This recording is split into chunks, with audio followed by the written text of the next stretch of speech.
Okay guys, sunduin natin si Sky sa school. Naalala ko tuloy nung bata pa ako, grade 1. Wala naman sumusundo at naghahatid sa school dati. Tapos sa gubat ako dumadaan papunta sa school.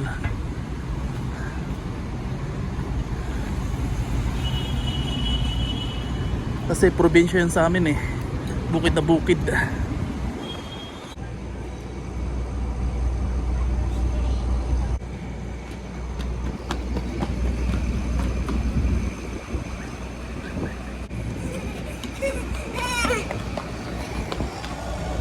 Okay guys, nasundo na natin si Sky. Okay guys, nandito na kami sa bahay. Okay naman dun sa school ni Sky. Affordable yung tuition fee niya. 500 lang yung binabayaran namin kada buwan. At ang alam ko isang SEM is 4,700. Tapos kung pumapasok ako dati sa school, kailangan may baong pera bago pumasok sa school. Dito sa United Arab Emirates, dito sa abroad, hindi na kailangan ng baon bago pumasok sa school. Ang requirement lang is masustansyang pagkain.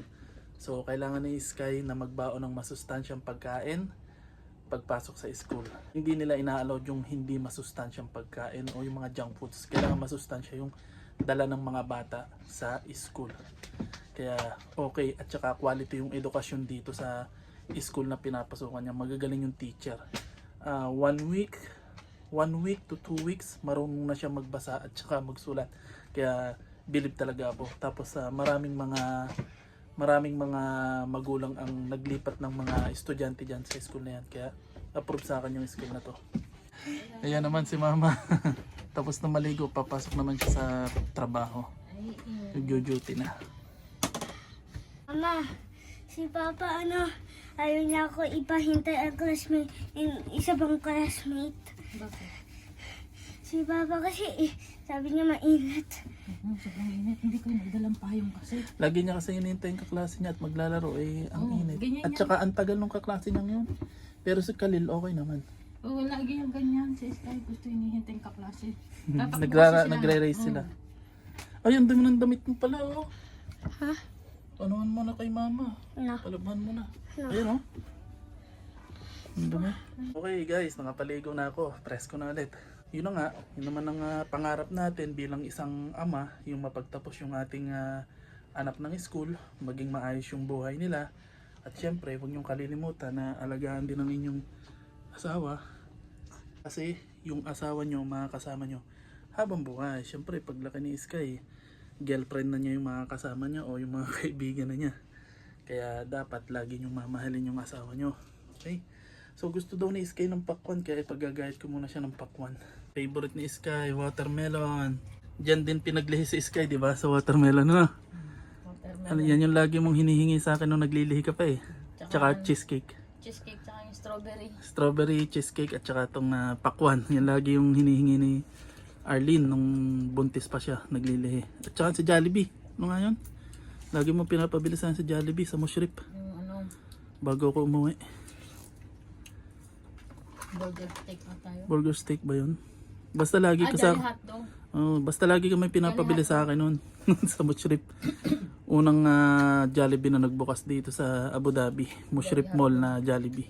Okay, guys, yun nga, kaya tayo nagsusumikap bilang isang ama is para mabigyan ng magandang buhay yung ating pamilya. Tapos na ako dun sa aking magulang, sa aking pamilya. At nabigyan ko na ng maayos na buhay yung aking dalawang kapatid. At yun namang isa kong kapatid ay nasa Pilipinas. So bago ako nag-asawa at nag-anak, is sinigurado ko na magiging maayos ang buhay ng aking mga kapatid. Kita nyo naman sa mga dati kong video kung nakasubaybay kayo, yung dalawang kapatid, yung puro tato. At ngayong okay na sila, so ako naman yung may pamilya. So sisiguraduhin ko naman na maging maganda yung buhay ng pamilya ko. At nagsusumikap naman ako kung nakasubaybay kayo sa akin kahit dun sa mga lumang video ko pa na nagtitinda ako sa tabi ng kalsada nung pandemic. Pumasok ako sa construction para kahit papano may kita kasi that time nga pandemic, mahirap pa kumilos, pero bilang isang ama gagawin mong lahat para sa iyong pamilya, di ba? Although minsan, alam nyo naman, nakakalimutan ng iba yung mga tatay kasi laging wala sa bahay, laging busy sa trabaho. So kaya gumawa ako ng video ng YouTube, hindi para magpasikat o kumita.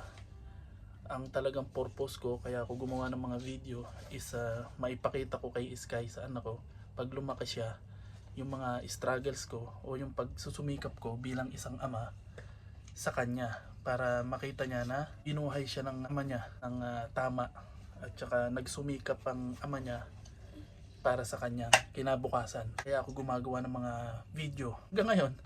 Nung makapunta ako dito, hindi ko itinigil, dinare-diretso ko lang yung paggawa ng video. Naiiyak ako kaya medyo nagiba yung tono ng boses ko. So ayoko na ng drama kasi puro drama na yung buhay ko.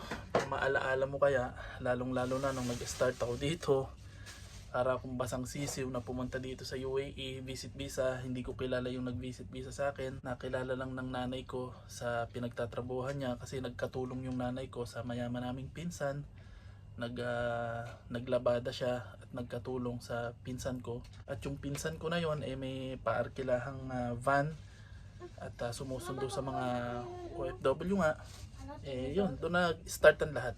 Yung pinsan ko inalok ng trabaho nung isa sa sinusundo niyang OFW ng trabaho. Ako yung sinabi niya o yung nirefer niya doon. Tapos sinabi nga ni inay sa akin na kung gusto ko magtrabaho. At yun, doon na lahat nagsimula. Pinautang kami nung pinsan ko ng pera para makarating ako dito as a visit visa. Kahit hindi ko kilala yung nag-visit visa sa akin. Tapos, yun. Sobrang daming struggles. Nag-start ako dito noon, tanda ako, 2006. Nag-start ako as yung helper sa aluminum glass. 4 kami noon, mga kabayan. Doon mismo sa pabrika, nandun na rin yung accommodation. Kasama namin yung mga Pakistan. Mga helper din na Pakistan. Ang sahod namin noon, 800 lang. 800 dirham. Tapos 6 na buwan lang ako doon. And then after 6 na buwan, bumili ako ng sarili kong visit visa. Visit visa ulit ako, hindi ako tumuloy doon kasi nga hindi naman kami binibisahan. Kaya umalis ako. Tapos napunta nga ako doon sa Dubai as a dishwasher naman yung nahanap kong trabaho. Nakatira muna ako sa Sharjah, sa dati kong bahay. Tapos ang trabaho ko ay sa Dubai, sa Al Qusays noon, tandang-tanda ako. So wala akong pera noon, wala akong kapera-pera noon. So naglalakad ako noon mula Sharjah Industrial Area 4 papuntang Al Qusays. Mula Sharjah Industrial Area papunta sa Al Qusays. Kasi andun yung catering na pinagtatrabuhan ko. Dishwasher muna ako noon. So from 800 na sahod, naging 1,600 naman yung sahod ko. Tuwan-tuwa na ako noon. Sobrang saya na ako noon kasi nadoble yung sahod ko. Every 3 months lang ako nagpapadala. Kada 3 months nagpapadala ako ng 30,000 ang alam ko. Kasi kailangan kong mabayaran na yung pinsan ko sa utang ko, utang namin. Nung makabayad na ako sa utang namin, ang pinag-ipunan ko naman yung mapasementohan yung bahay namin. Kasi yung bahay namin, sawali lang, gawa lang sa sawali. Pag pinaltok mo ng bato, mabubutas na yung dingding, pasok yung bato sa loob. Ganung kaluma na yung sawali. Kaya ang pangarap ko nun, mapasementohan lang yung bahay namin. Kahit semento lang, basta maging matibay lang. So lahat ng sahod ko, iniipon ko, nagpapadala ako ng 30,000 at unti-unting pinabakbak ko yung bahay ko at pinasamentohan ko. Tuwing katapusan lang ng buwan ako tumatawag kay inay. Isang beses lang ako tumawag. So noon ang load lang noon is 25 dirham. Iba pa noon itisalat lang noon Tapos 25 dirhams lang yung load. Pero noon matagal pa yung tawag, sobrang tagal. Inuubos ko yung load ko kada katapusan pagtawag lang kay inay. So yung isang buwang kwento, pinapaiksi ko sa isang araw lang na kwentuhan. Doon ko ubusin yung buong load ko pagtawag. Ayun, naging okay naman. Napasementohan ko yung bahay namin unti-unti. At pagkalipas ng 2 taon, napalipat nga ako doon sa department store. Akala ko nga nung una restaurant yun nung malilipatan ko yung pangalan ng company. Kasi ang experience ko is F&B. Pero nung nakita ko yung company, department store pala. So inoffera nila ako ng 3,500 kasi yung CV ko nilagyan ko ng experience na sales kasi nakapagtrabaho ko ng isang buwan sa KM Trading dati, tanda ko, dito sa Madinat Sayed. So yun lang yung nakita ng manager dun sa CV ko para matawagan ako at makapagtrabaho sa department store. So sabi ko okay na to kasi pwede naman ako sa warehouse, pero in-offeran ako ng 3,500 na sahod. So from 1,600 na sahod naging 3,500 yung sahod ko. Sabi ko sa sarili ko, wow, ang laki. Sabi sa akin ng manager doon, are you happy? Yes sir, I'm happy. Kasi 3,500 parang sobrang laki na sa akin noon. Kasi from 800 naging 1,600 tapos 3,500. Tapos nung sa catering kami, 14 hours to 16 hours yung duty namin. Kaya sobrang hirap ng trabaho ko dati sa catering. Pumapasok ako ng alas 5 ng umaga, nakakarating ako sa Dubai sa trabaho ng alas 7 ng gabi. Nilalakad ko yun 2 oras. Tapos uuwi kami ng alas 6 ng umaga o alas 5 ng umaga. Makakarating ako sa bahay alas 7 o alas 8 ng gabi. Umiiyak talaga ako noon. Sobrang umiiyak ako sa daan. Sabi ko sa sarili ko, babayaran ko lang yung utang ko sa pinsan ko. Uuwi na ako, give up na ako. Tapos pagdating ko doon sa accommodation, mataas pa yung hagdanan. Naiiyak talaga ako. Sabi ko, hindi ko na kaya. Tapos naisip ko na lang kasi kung uuwi ako, paano yung kapatid ko? Yung sumunod sa aking kapatid, yung pangatlo at saka bunso, 10 taon ang pagitan namin. So paano sila mag-aaral? Nag-abroad ako, high school pa lang sila. Yung dalawang kong kapatid na kung nakita nyo dun sa previous video ko. So pinagpatuloy ko. So natuwa nga ako dun sa offer na sahod sa akin, 3,500 kasi napakalaki. So dun ako nagtagal, dun sa department store na yun. 9 na taon ako dun sa department store na yun. Napakahirap din ang naging trabaho ko dun sa sa department store na yun. Pero tsinaga ko talaga kasi medyo malaki nga yung sahod. Mas nakakapagpadala na ako ng maayos. At syempre may pang tuition fee na yung mga kapatid ko sa school. Dahil maganda nga yung record ko, na-promote ako nung na-promote. Naging visual merchandiser, naging department manager, tapos naging store manager. Tapos ang nangyari doon, nagpapalipat-lipat na ako ng branch kasi pinapaayos sa akin ng manager ko yung mga store na hindi maganda ang performance. And then 2018, nagkaroon ng big recession noon. So maraming kumpanya yung nagsarado noon, yung Al Nabuda, yung mga ganyan. Mostly Saudi, maraming nagsarado noon. Hindi na ako ni-renew ng kontrata. Medyo may nakuha akong malaking doon, gratuity. So ginamit namin yon sa kasal at saka panganganak ni Arlene. At nakabili din naman ako ng bahay at lupa, which is ngayon is pinarent-to-own ko na nga rin kasi wala namang nakitira dun sa binili kong bahay at lupa na yon. May kuryente, may tubig, pero 1-2 taong walang nakatira. Kaya pinagbili ko na rin, pinarent-to-own ko na lang. And then yung ibang natira, bumili kami ng small property ulit, mag-asawa. So yun, hanggang ngayon nakatenga rin yung lupa namin yun doon, pero malaki na yung value. And naubos na lahat ng aming gratuity na nakuha ko dun sa department store na yon na binuno ko ng 9 na taon. Pero bago ko magkaroon ng bagong trabaho, yung 2 weeks, nagtinda-tinda muna kami ni Mrs. Nagluluto siya ng mga kakanin, tapos ako yung nagde-deliver. Dito sa Abu Dhabi, nagbabas lang ako, nagde-deliver ako ng mga kakanin. Kasaba cake, puto, pichi-pichi, yan. Nag-o-online na kami ng online seller sa Facebook, tapos nagpapatake kami ng order. Tapos yun na nga, nung nagkaroon na ako ng bagong trabaho dito sa Alwada, kaso maliit lang yung offer sa akin. Halos kalahati nung dati kong sahod dun sa department store. Ang ginawa ko na lang, sinabi ko dun sa manager ng bago kong company, tatanggapin ko yung sahod na yan, pero wag nyo akong aalisin sa Abu Dhabi kasi nandun yung asawa ko. Ayun, yun ang naging kasunduan namin, kaya hindi ako inalis dito sa branch ng Abu Dhabi, hindi ako nagpalipat-lipat. And then pagkatapos noon, yun na nga, nag-pandemic, hindi na ako nirenew dun sa company at umuwi na kami ng Pilipinas. 2 taon kami sa Pilipinas habang pandemic. Tapos 2023, eto na nga, bumalik na ngayon ako dito, 2023. Kinuha naman ako ng kapatid ko. Inisponsor naman ako ng kapatid ko. Nahirapan pa nga ako kasi kahigpitan nun sa immigration nung pagbalik ko dito 2023. At nung pagbalik ko dito ng 2023, doon ko na-realize na sobrang nag-iba na dito. sobrang humirap na yung paghahanap ng trabaho. Kasi nga after ng pandemic, mga naka-on visa na, pahirapan na. Although marami namang mga bagong company na umuusbong o nag-o-open, ayun, doon ako nagkaroon ng opportunity.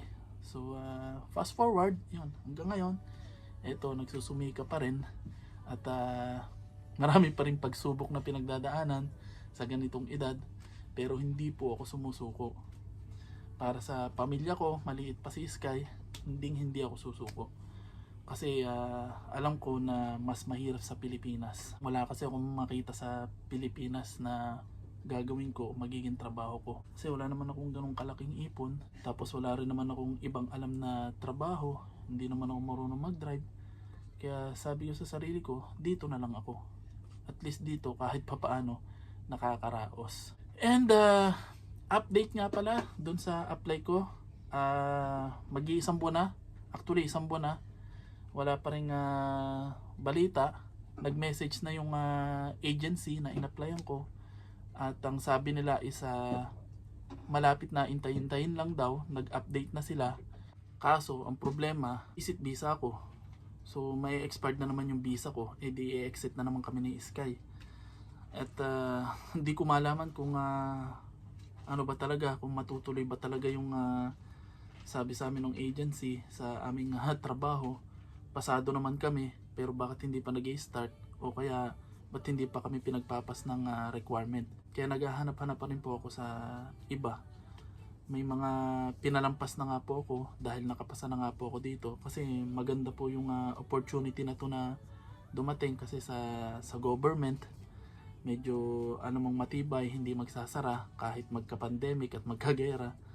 Kaso matagal siya. Hopefully at umaasa pa rin ako na maging mabilis at mag-start na kami. So hindi lang naman po ako yung naghihintay, marami po kaming nakapasa doon sa company na yon. So yun lang po yung update namin dito. And malapit na yung birthday ni Sky. Hindi pa namin alam kung saan magse-celebrate, kung magsuswimming kami o kakain kami sa labas. Basta bahala na kasi wala naman po kaming budget. So ewan ko kung hindi pa namin alam. Pinaplano pa at pinag-uusapan pa namin ni Arlene. So paano guys, hanggang dito na lang yung aking video. Huwag niyo pong kalimutan mag-like and subscribe sa aming channel. At bago ko po makalimutan, shoutout nga po pala kay King Silva at Janica Silva. Papa-shoutout po sila, lagi po silang nanonood sa aking mga video. So maraming salamat po sa inyo kabayan. At sa aking mga suki, si Ahmed Puno, si Miss Marilu, si Alodia. So maraming salamat po sa inyo. Salamat po sa lagi po ninyong panonood. At God bless po. See you na lang po next time. Bye bye. Sky, bye bye na. Bye! Bye guys.